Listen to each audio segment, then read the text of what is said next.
Hello!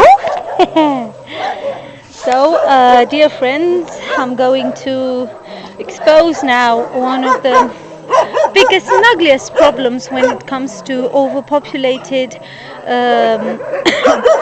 shelters, rescues, where there are far too many dogs for the people to go around.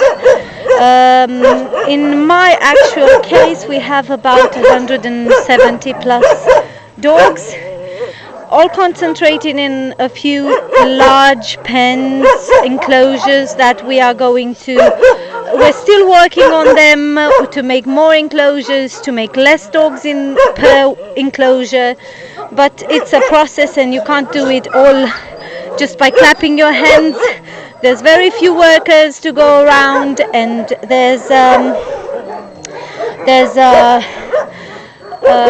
it's very hard for one or two people to do the caring for the dogs and also take care of these problems that are very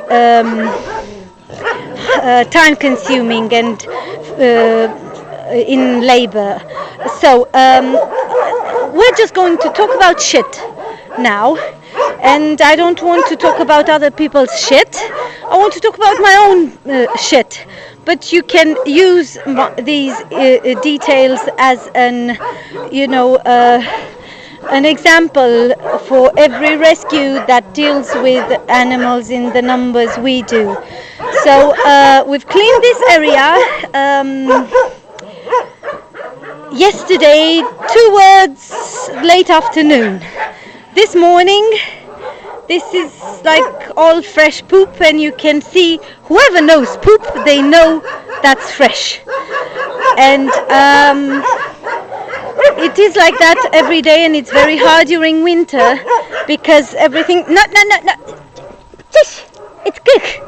It's very hard during winter because it's muddy. Stop eating. Because everything is frozen. The earth, even the mud is frozen, which is good on one side, but on the other side is very hard to pick up the shit. And sorry for being so blunt and direct, but let's not beat around the bushes. We're talking shit now. And this one won't let me work, won't let me do my job. Hello, sheepy. Hello, sheepy. Stop it. You're too heavy to do that on me, on my belly. So, imagine if there's snow, and you're not able to pick it up 1 day, 2 days, 3 days. Maybe you have to go to town for spaying sessions. Maybe you have dogs that are sick that will consume your poop collecting time.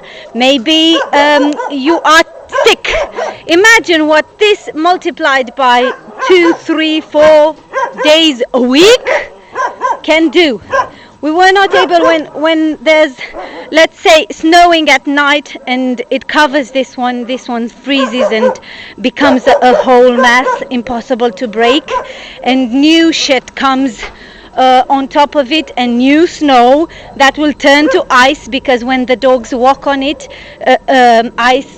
snow turns to ice, and imagine the amount of shit you have to take and clean. And it's not only about the cleaning, actually. This is not even the hard part. The hard part is when you are disposing of it, because it takes heavy loads of wheelbarrows and buckets to take, and you can't dump this kind of shit just about everywhere. So you can imagine you have to have a safe dumping place where you are not bothering anybody on your property, and to be even hush hush, because it's not really okay to do this. So imagine we are working on a system to basically create I'm missing the word now.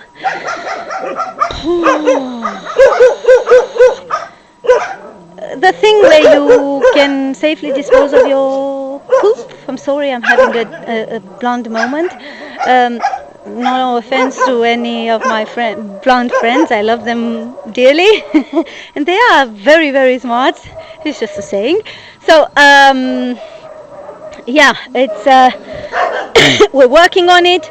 But as I said, it's not like you clap your hands and you get the job done, because you don't have 10, 20 clones to do the caring and the supporting and the promoting and the preparing and the spaying sessions and the treatments and also the construction work and the cleaning and everything else.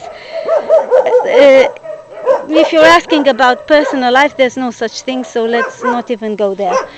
That's it for now. I'm sure I've been more than clear and